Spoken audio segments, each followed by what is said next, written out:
record to this computer. Yeah. Cool. So that'll record this screen. Is that okay? Yep, absolutely perfect. Great stuff. And is there anything like questions that you have for me? Yeah. Like, Yeah. aside from what we're going to cover in the talk, but No, anything aside from that, in Andrew, addition? no. Really just a lot of questions about you, the work that you do, etc., etc. And I suppose, yeah, I'll probably open with just you personally, Andrew, doing a bit of research. And I see that you've spent 20 years, you have over 20 years experience in psychology, counselling and coaching, etc. What's your story? What brought you to this? Okay. Where do I start with that? So I suppose it's it wasn't research. I call it me search. So understanding these things and events that are happening in my life, and through that experience and an amalgamation of experience and education, just bringing all that together. So it started. Yeah, it started. I think it was 1999. I went to college, studied applied psychology, then went on to university, did a degree in coaching after that, and then got more into the health side of things because I noticed a lot of people that close to me, family, friends, etc., were struggling from a health thing. So it was, I suppose, I lent more into the physical well-being side of things and started working at Nuffield Health, and finished up there as I think the role they call it was health and well-being physiologist. So I would write the reports to send off to the person's life insurance provider, based on the session that I would have with them. So it could be, what would it include? It would be blood work, and it was also some lifestyle questions, and but I noticed the same people coming through. My dad, he struggled with his health. He had open heart surgery from very poor lifestyle, and I think that's sort of what nudged me towards more of the physical well-being. But it wasn't necessarily these. It wasn't the change that I imagined it wouldn't be. I wasn't having the impact. It was the same people coming through, and I've lost a bit of love with it. Approached the powers that be where I worked and said, "Can we do more of this with regards to behaviour change?" Because at the moment we're just getting the same repeat customers who are struggling with this, and it's not. I've said it a few times in some of the content that I put out and emails. It's not so much that the habits are bad. They're not the problem. They're a solution to a problem. And it was I wanted to address that underlying problem, that issue there, which over the years, further education and what have you, it's coming down the crux of it is this experiential avoidance. The heart of it. We're emotional beings, and we are avoiding feeling something, whatever it may be. So Andrew, sorry. So sometimes those bad habits you've mentioned is a way for some people.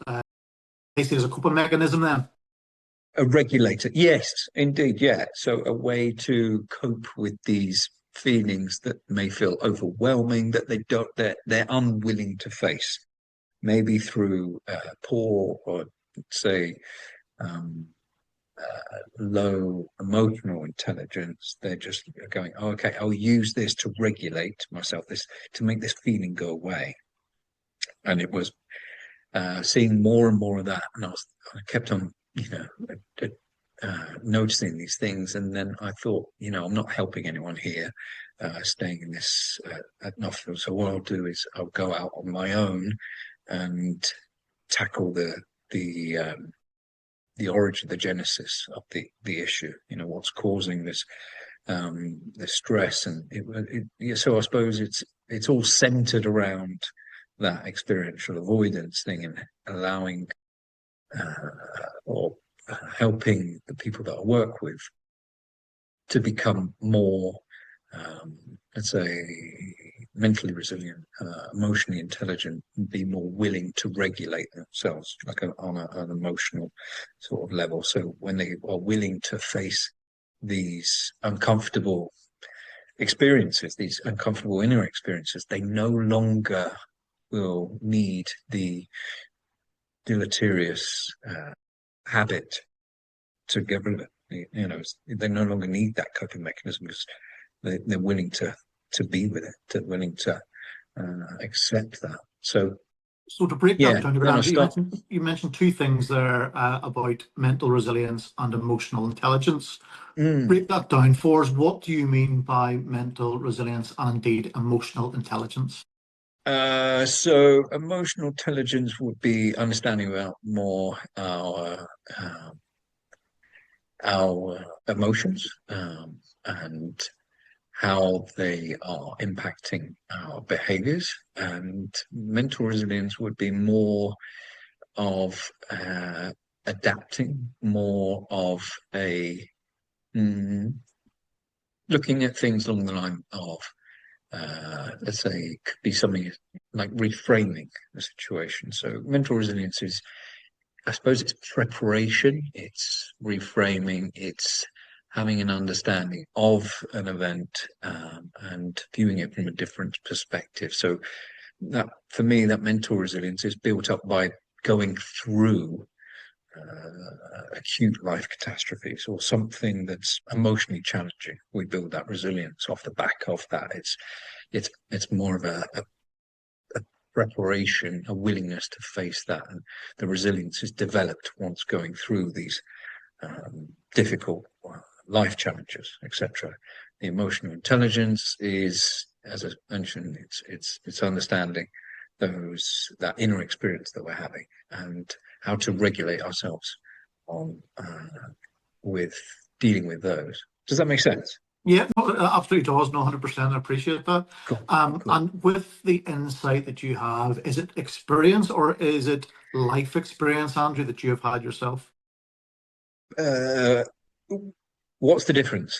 Sorry, I Well, no, can't. sorry, experience as in within your professional capacity, or life experience as in you yourself Oh, have suffered as a consequence of. both, both. Everything, everything I'll put out on social media is a combination of personal experience and education. So I get a lot of requests for people from people asking me to, can I do a post on this, or can I make something decline because I don't have any personal experience in that. So it would be theoretical as opposed to a lived experience, and I can then, from that experience, I can articulate what we'll go through when this is happening to us. From that experience, I'll be able to break it down, and uh, I suppose from describing it and, as I mentioned, articulating the experience, people then sort of resonate with that. Yeah, I'm going through that, or I'm struggling with that, and to answer your question, a combination of both. And your own lived experience, Andrew, can you or tell us a bit more about your own lived experience in terms of those dark times that you yourself have experienced? Yeah, well, I suppose the dark times. So I suppose the worst was, when I, I was pretty much resigned to leaving this earth, and that was some years back. So that was a definitive moment. I think people experienced, let's say, lows but to go really low, I think that's the pivotal moment for a lot of Yeah. people. I know that from my experience and some of the guys that I've worked with. It has to hit a point where there is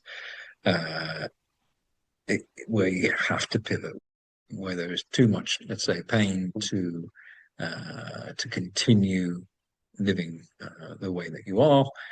And for me, I reached that, can't remember exactly the year, but it was some time ago from being down in that low point. Yeah, it was a combination of several different things, I suppose.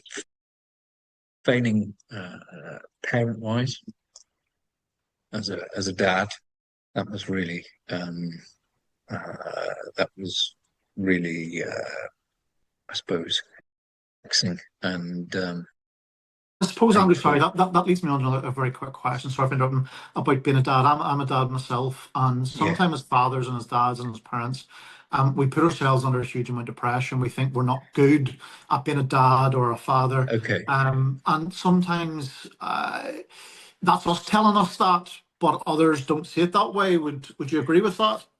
I think it comes down to really, for me, it was, yeah, there is, I suppose these are expectations of other people that can maybe permeate, or we should be doing this, or there's social expectations, or we have to buy them this, or they must, they should be having this stuff. And for me, failing as a dad is behavior. Let's say my poor emotional regulation and my not parenting style, but not being emotionally regulated myself and allowing my son to have uh, an emotional experience. Kids are, their brain's not fully formed, so to expect them to regulate themselves on a dime by saying stop that is usually because it evokes an emotion in the parent that they can't tolerate. So it's like a level, whatever you can tolerate, that's the limit that your child is going to tolerate with regards to emotional discomfort. So these emotions here, and particularly if they were from personal experience, you are not allowed to feel safe or shut down in your own childhood by parents. So you're then going to carry that on and say, no, that's not acceptable. We're not allowed to be angry. We're not allowed to be sad, etc. And what we're essentially doing is teaching our child to suppress emotions because they are not safe, or they're met with withdrawal of affection or punitive measures, whatever it may be. But it's just in doing that, we're teaching them to suppress emotion, and they are not only lessening the emotional range that they experience, which is damaging in itself, but they are becoming less of themselves. We sort of stifle them, their growth and who they are as individuals. So for me, it's not so much about social expectations. It was my behavior that I knew to be wrong when I would lose my, let's say, going from anger and project through aggression. So there's, let's say there's hurt, it could be in the form of disrespect or shame, or, sort of whatever it was, which would transmute into anger. And then the anger is absolutely fine, the anger is a healthy emotion, but then it would transmute into a behavior or an action in the form of aggression. Then off the back of aggression, we have various other ones. So violence is, it's not something that I personally, let's say, gone to, but that's like the brass knuckles of aggression. So for me, it was going, I'm not happy with this behavior. This feels bad. I'm getting this feeling, essentially feedback in our emotions are feedback in feelings. I'm getting this back from when I've shouted, scorned, or not been there for my son when he is going through this neurophysiological sensation, which is completely normal, and me just shutting it down. because of my experience, my intolerance to that. That's not helping him at all, and I'm feeling bad. So let's, aside from anything else, there's no external pressures. It was self-generated that I needed to address that.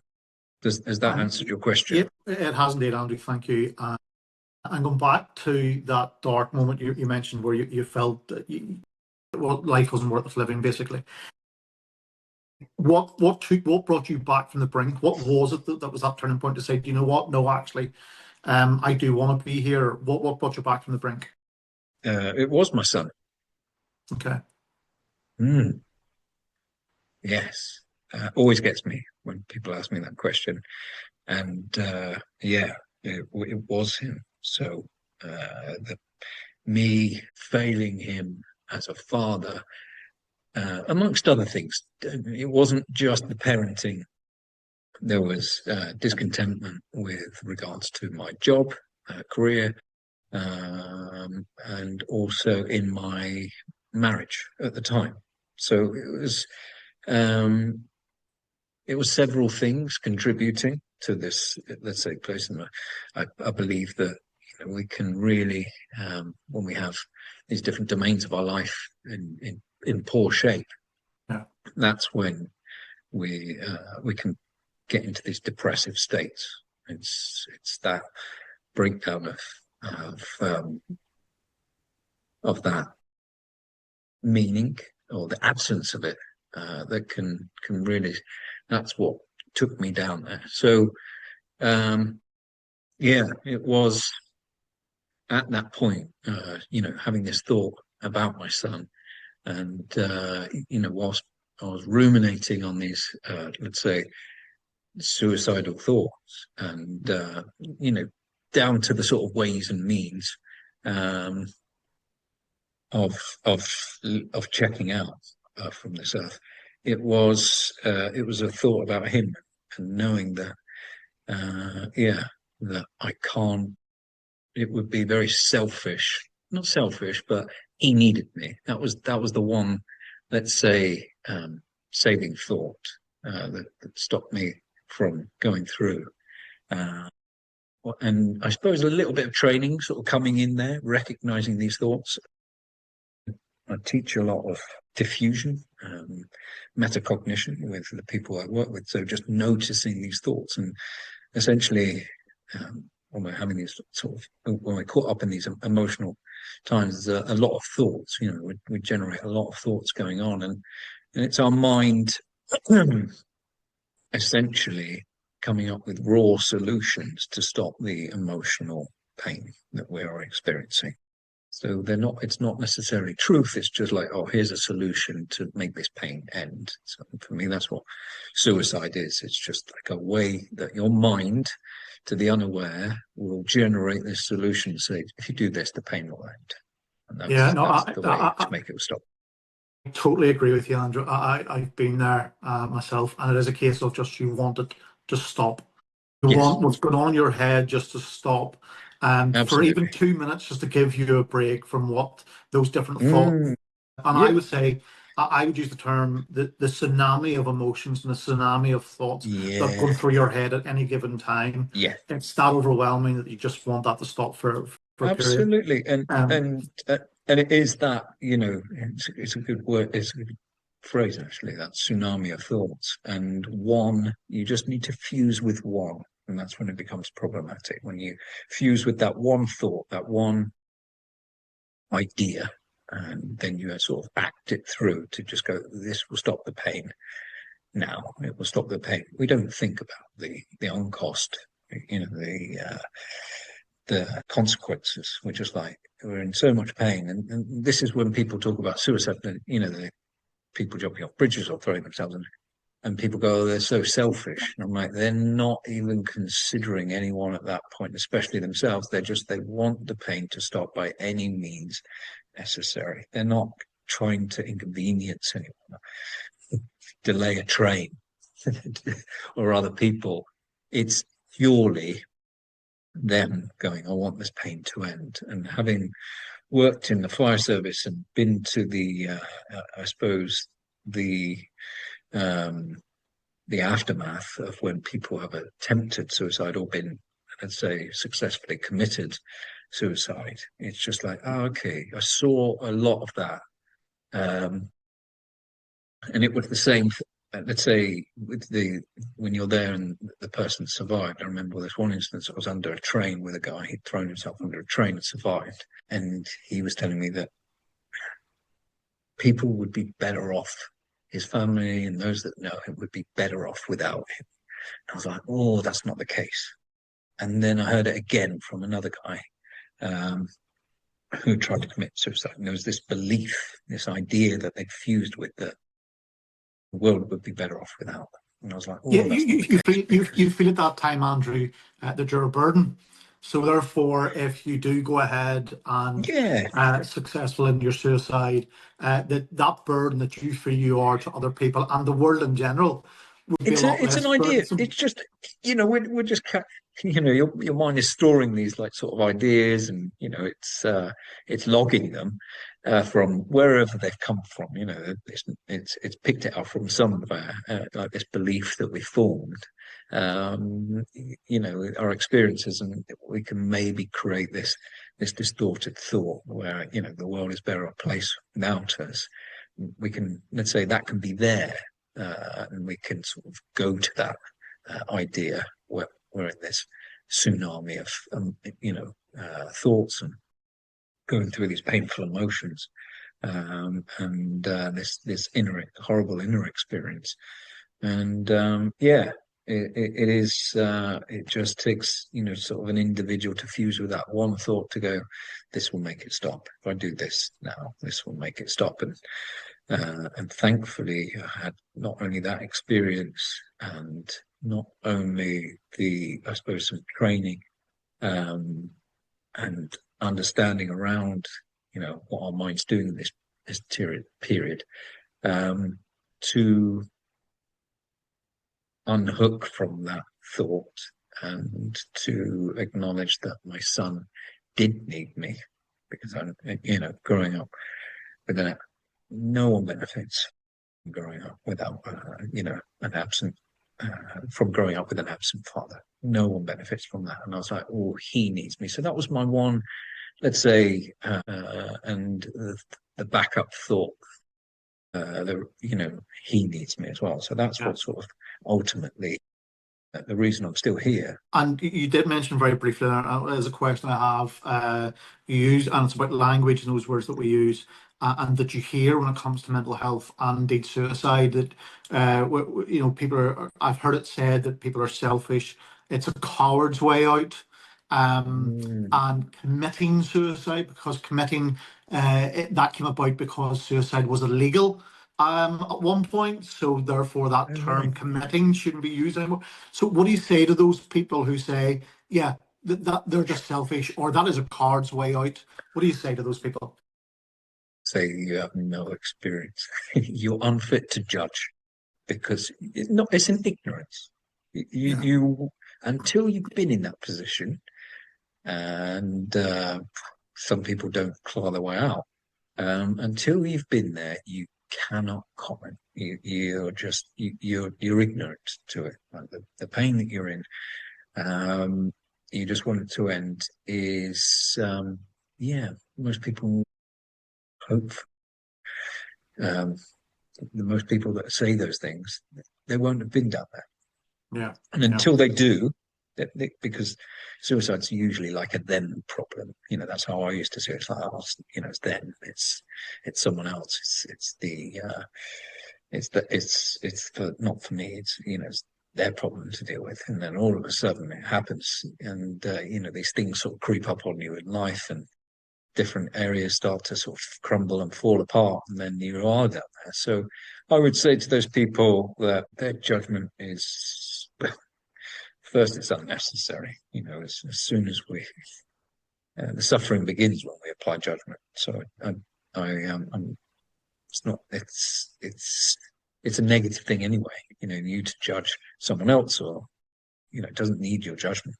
They don't need your judgment, and it comes down to ignorance. It's like you wouldn't understand until you've been in that position. So go into I'd say if you still you would hold a different perspective having been there. You wouldn't say that. So that's my answer. Okay. And I think, listen, I would echo just what you said. I totally agree with you. Now, I know you, Andrew, the vast majority of the people that you help are male. Why do you think there are so many males, especially successful ones, falling apart? What's going on, do you think, beneath the surface? And when I relate that again to here in Northern Ireland, we have one of the highest suicide rates in the UK, especially in young males. What is it with males that we don't reach out, and sometimes, unfortunately, don't reach out before it's too late? Well, I was looking at research over a long period of time, and what I found that men are more, let's say, likely to take measures with regards to suicide that are more effective means. That women were it's I can't remember the figures off the top of my head, but men usually go for more effective means of suicide. So women, whilst there is, sort of, women aren't not suffering from this, that they're suffering themselves, but men are more, let's say, successful with it, if that's the right term to use. But yeah, I would definitely say, from regards to a male standpoint, from personal experience, it would be a lack of, I suppose, being able to articulate and tell others how you're feeling. I think there's a problem with the narrative out there that guys need to man up, handle it all by themselves. Emotional suppression, I would put at the forefront of the reason that most men do this, because they are dealing with something that they don't know how to necessarily deal with, and they are experiencing something that they were not, let's say, not safe feeling, and there's some confusion over having these feelings or emotions and not allowed to express them because they were told that that would make them, let's say, less of a man, or that there's some stoic approach that we need not to be confused with stoicism, the philosophical practice. I would say there's confusion where guys are taught to suppress emotion, and if you're not using a means like a coping means to sort of, let's say, deal with these uncomfortable emotions, the more that you're shoving down there, the more inner turmoil and discontentment. So I think for me it was failing in with regards to career, failing with regards to my marriage, failing with regards to parenting. And, they're the three, I suppose, main things in your life. And failing, being operating from the perspective that I was failing in all of them, which I was, not from a societal or the status quo message, we need to have this, do this. It was like personally feeling bad about how things were in my marriage, like the quality. I was like, this is terrible. Why am I experiencing this? Yeah, devoid of any love or support or respect. I'm like, yeah, this is really bad. And then failing like parenting, how my response to how my child was dealing with emotion, and how I was dealing with him during those times. And career, just a complete, a huge void between my personal values and the values of the company that I was working for, and the conduct of people in that environment. So I was like, yeah, there's a lot of disconnection here, especially when it comes to regards to the relationship side. I left a friendship circle as well that was no longer serving me. So there was I suppose isolation as well factored into that, which is also a very unhealthy thing. So yeah, a lot going on, which leads to these sort of the men sort of struggling with this stuff. It's all these, let's say, levers just Mm-hmm. sort of going, oh, okay, this one closed off, this one closed off, and it becomes like this pressure that sort of builds or vents all shut out, these outlets, let's call them, and connection, friendship, love, and all those things. It's just like, oh, this is awful.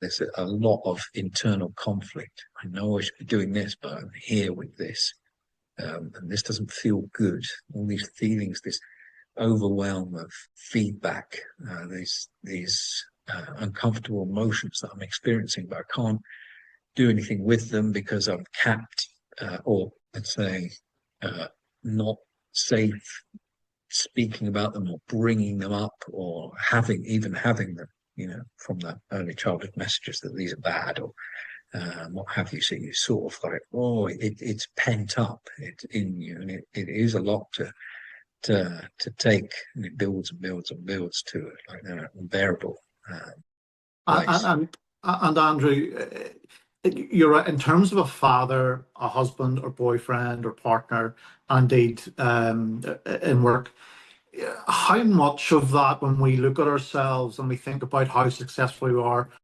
we compare ourselves to what we see on social media? How much does social media play in that? Yeah, I don't think it's helpful. The thing is, well, let me put it this way. If you are cultivating your feed, I think it's great. I think it's good, can be helpful. But if you are getting out this device from your pocket, this comparison tool, and going, oh, they're doing this or they're doing that, and forgetting the fact that all of these people's lives that they're seeing on social media or magazines or what have you, they're all people's highlight reels. It's all Yeah, like, oh, look at me, look how happy I am, advertising or whatever. that's right. Yeah, I'm just like, oh, these people all seem to be, uh, euphoric. How they're so happy all the time, and I'm feeling this. So there's this mismatch or confusion that I should be happy all the time. And I've spoken about this before and posted about this. It's this toxic positivity where everyone's sort of like, oh, I should be happy, and I'm like, no, happiness is a byproduct of you behaving or acting in line with your living in line with your values and something coming up, and that's feedback. This feedback that we're getting in the form of an emotion. This happiness tells you that that's in line with those values. You're doing something in line with those values. So it's a temporary state, not a not it's not even a state. It's like a temporary feeling, not a permanent state that people have confused it with, or they need to always experience it. I'm like, okay, well, happiness is a choice, but it's more a byproduct of you living in line with your values, you doing something that has meaning to you, that is meaningful, and then you'll elicit those feelings of joy and happiness through acting in accordance with that. It's not something to be chased. When you chase it, it's like a mirage in the desert. It's just like, okay, you're never gonna find it. You might end up confusing pleasure with happiness. These a vice or something, some chemical conduit to feeling good. And I'm like, oh, okay, well, you're confusing a pleasure, pursuit of pleasure, like an emotion. So yeah, happiness is the byproduct of us living in line with those values. So yes, that's and, my take on it. and sometimes Andy, when you have that happiness, we lead it into something else, which I know you've talked about and dealt with before, which is self-sabotage. So talk to us, self-sabotage, what is it and why do we do it? Self-sabotage. I think it is a core belief that we've formed around ourselves.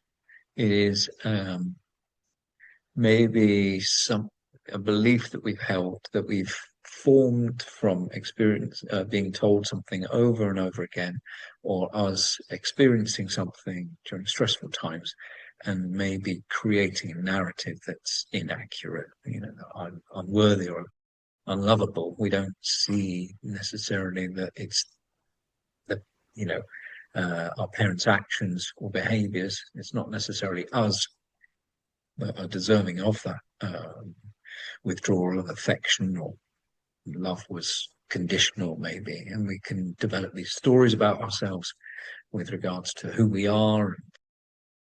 There's this belief there, and then we can hold on to that. We're quite loyal to these beliefs around ourselves. Something might happen to contradict them, and then something may happen to align with those, and then we hold on to. We're like, oh yes, I knew it. I was always unworthy of that, or I knew it was going to work out because I'm unlovable, or I knew it because I'm not competent in that. Yeah, that makes sense. So it's for me, it's derived from there. This story that we have around ourselves, this self-sabotage, it helps us align with this core belief that we have around ourselves, and it's usually those feeling, that belief or that story that we have around ourselves, that we're unlovable or unworthy or incompetent or whatever it may be.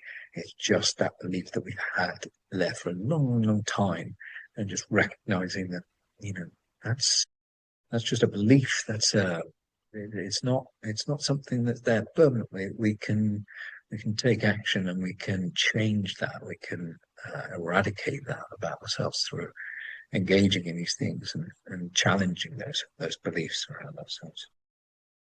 And in those beliefs, in terms of the shame and the vulnerability and what men think about vulnerability, and being taught that being vulnerable or talking about your feelings is a weakness, how do you flip that thought? How do you flip it? I suppose understanding that's ignorance, or a very toxic, let's say, masculinity framing, that emotions are something to be gotten rid of or suppressed. There's like the school of maybe the thought where you have to be stoic, where we push emotions down, where we don't show emotion, where we get rid of them. We continue on from what we were taught in childhood, that that's not an acceptable emotion, so we push it down. Or there's I suppose, stoicism, as in the philosophy, to go, well, let's allow ourselves to have that emotion. The emotion is not us. Well, I am the person. I am who experiences the emotion. I can look at that emotion and go, okay, what that feel like? I'm having these feelings, I'm having these sensations. We can name it, we can identify it, we can be willing to experience and just know that it will pass, and just understand that emotions are this feedback, is this very, it's what we've got, this antiquated feedback system of a feeling, usually off the back of a thought or a behavior. Like, oh, okay, well, that's telling me something. Just remind me of the question one more time, Carl.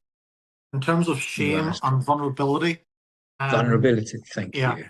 Yeah, so understanding that, having these emotions and feeling these emotions doesn't make you any less of a man.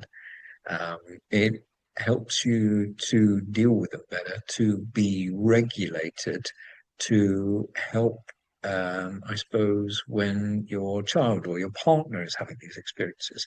And for me, being with them in their pain only deepens the connection, not getting rid of it. As men, for me, a form of avoidance, to be fixing, to just go, oh, okay, your partner's having this, experience, and instead of just validating what they're feeling, instead of just going, I'm here with you, and listen and just being with them whilst they're going through that, as you would, like your child, to shut it down through fixing, because it's bringing up a discomfort in you. It might be triggering you. It might be, spurring a thought that you are failing as a husband because you are responsible for their feelings. And it's understanding that we're all responsible for our own feelings. We're all responsible for our own behaviors. And we can be vulnerable ourselves. It's not about I suppose, being closed and shut off and not communicating. But there's a difference for me between vulnerability and emotionalism. When we lose control of ourselves in emotions and we become aggressive. So I think a lot of guys, when they can't regulate themselves and they are betrothed, they are highly avoidant of having an emotion because they can't regulate their behavior whilst they're experiencing it because it's too much.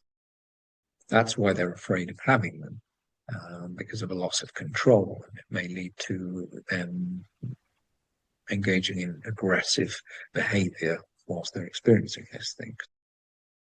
It's not something that they've regulated yet. Their nervous system is just like, okay, it's overwhelming, it's too much, and we're never shown how to regulate this sensation, so it can lead to these aggressive behaviors. So pushing it down or not expressing it because you can't, because it's too volatile, it's too dangerous and destructive. So they end up not being vulnerable with their partner, not saying, oh, I feel this or what have you. A lot of the guys I work with, it's a fear of conflict as well. It's just like, okay, that vulnerability could be that something your partner doing something makes you feel a certain way, and you don't know how to communicate that, or you're terrified of conflict because of the way it was modeled to you, and you believe that conflict means the end of the relationship. So you'll avoid it at all cost. And what happens is contempt and resentment build because you are not saying, when you do this, I feel this. And the partner then has the opportunity to say, I didn't know, I'm sorry, I will adjust. So that fear of conflict is very damaging to a relationship. Conflict is not inherently bad. It's how it's handled. And if you've had a good blueprint from your parents to how conflict should go, then it only strengthens the relationship. Avoiding it or not being vulnerable, saying, I feel this when you do this, just leads to that inner contempt and frustration. It's like bottling it all up. You're like this shook bottle of fizzy drink and you can't vent it or explode. So it goes inwards and it sort of eats you away from the inside. So it's being vulnerable, expressing how you're feeling. That's very healthy to go, oh, I'm going to allow myself to feel this, but I'm also in control, knowing I'm in control of my actions and behaviors whilst I experience this thing. And that anger that I'm having just means that something has to change. It doesn't mean I have to hit or project, hurt, what have you. It just means that some feedback that I'm angry, which is telling me that something has to change. And this behavior that this individual is doing, who's close to me or I care for, I can then communicate that. I can be with that anger. And rather than lash out or, resort to these behaviors that we would have demonstrated when we last felt that back in childhood, we go, actually, I can use this, I can be with this anger. I can use it to give me some Dutch courage to articulate that this particular behavior makes me feel like this. I feel disrespected when you do this. I feel frustrated. I feel this, annoyed or whatever when you do this particular thing. And it's being able to articulate that, which a lot of guys won't do because they have this fear of conflict. So that's for me vulnerability. No, yeah, no, I appreciate it. And in your 20 years experience, what is the biggest lie that we as males tell ourselves in relation to our mental health? We're okay, that we're happy all the time, that we don't need any help through, this perceived failure or this making us less a man or fear around feelings approaching this. So it is ultimately that telling yourself that you're not afraid or that you're not feeling this particular thing, that everything is okay and you're holding it together because there's this expectation or this narrative that you have that everyone else is holding it together. Well, that's what you were taught, or that's the story around masculinity, that we just deal with this, we suffer in silence. So I think that places a big burden, a lot of, let's say, yeah, shame is a big one as well. You know, Okay. it's Okay. huge for guys, you know, sort of living with that shame around things and not addressing this reluctance to feel what we've suppressed, pushed down. It's like, you know, sweeping everything under the rug for years and years and years, and it becomes unstable and dangerous. And yeah, ultimately, once we've processed and looked back at those things, then you know we're not getting, we've integrated them into ourselves, and we become more regulated as people. And yeah, but for me, it's the lie that everything's okay, the unwillingness to accept help, pride gets in the way. You've mentioned your High Value Man program, which is quite bold as a name, I think, and some might say it's toxic masculinity at its best. But Yeah. what Oh yeah. defines high value as a man? You define it yourself.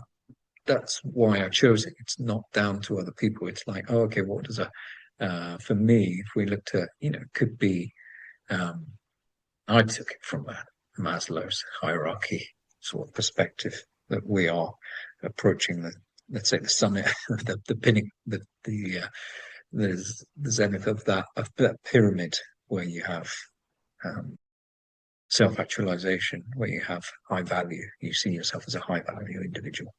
So it's a self perspective. It's an individual who has self motivation, who is regulated, who will, let's say, trust himself, has confidence because he is taking action, and his let's say his mood or his emotions are not deciding his actions and behaviors. You know, high value is essentially you have autonomy, you have authority over yourself, you are executing because you are in charge, not your feelings, not your mood, not your excuses, you know, whatever it is. It's just like, for me, high value is you are you perceive yourself as valuable. You know, you're the asset. So it's not, yeah, I've had that feedback from some disgruntled people before, that it's, you know, it talks about, I'm like, no, it's not about your perception of it, or it's like being better than someone else. I think that was a few people's sort of misconception of it. It's not about you being better, more value than someone else. It's not about you comparing yourself to anyone at all. You know, I think Hemingway was onto something. What was it, Hemingway? May have been Hemingway, but he was saying, like, comparing yourself to another man is unmanly, ungentlemanly, or something. But comparing yourself to yourself and wanting to be better, like seeing yourself as accruing in value. That's where the genesis of it came from. So that's the meaning behind the program itself. No, I appreciate that, Andrew, and thank you for that. When you look back, you've helped thousands and seen thousands of men over your career. If there was one thing that you think that separates from those men who have transformed to those men who are still stuck, what separates that? I would say, I think it is, you've got to go down low enough, I think, for meaningful change, because we as human beings, we're quite hardy, and we won't, you know, we'll suffer at this level for a while. You know, we'll be there. We'll go along with it. We'll just be like, oh, okay, this is it, and we get stuck there. It's like it's comfortable suffering. It's Mhm. like pain that's like, oh, okay, it's low, and I'm just like, okay. When it gets to a point where you remove the distractions, the vices, and then you go down to into the abyss, and there is a new level of pain and pressure, that those vices were sort of, let's say, keeping you afloat, but keeping you there, and then you remove those things, then you would go down into this sort of pressurized, let's say, abyss, darkness, pain, and that is when you go, oh, this is awful. And I think down there you have two choices. You can check out, or you can actually go, oh, I'm going to claw my way out, I'm going to swim, sort of, I've reached the bottom. There is no going further. It's a matter of it being so painful that change has to happen, that you are no longer tolerating the way that you're living, and you recognize that you have to change, not everyone else. I think it's really easy to blame and point the finger at everyone else, and I don't think it works. Like therapy, counseling, coaching, nothing. It won't work until you're willing to accept who you are and where you are. You've got to be willing to look at yourself.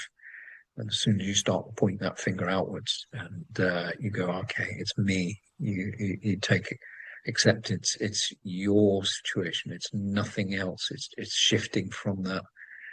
It's their fault to recognizing I'm the common denominator in all these situations, in all these relationships, in all this. I am the common. It's me. I am central to all of this that's happening. No one else. I've been in all of these failed relationships. It's me. I am doing, sort of parenting. It's me. It's just be willing to look at yourself and go, okay. And I think that's the deciding factor. When guys hit that point and it's painful, and they're willing to look at themselves and stop pointing the finger outwards, and projecting, and just go, oh, I have to change myself to change the situation.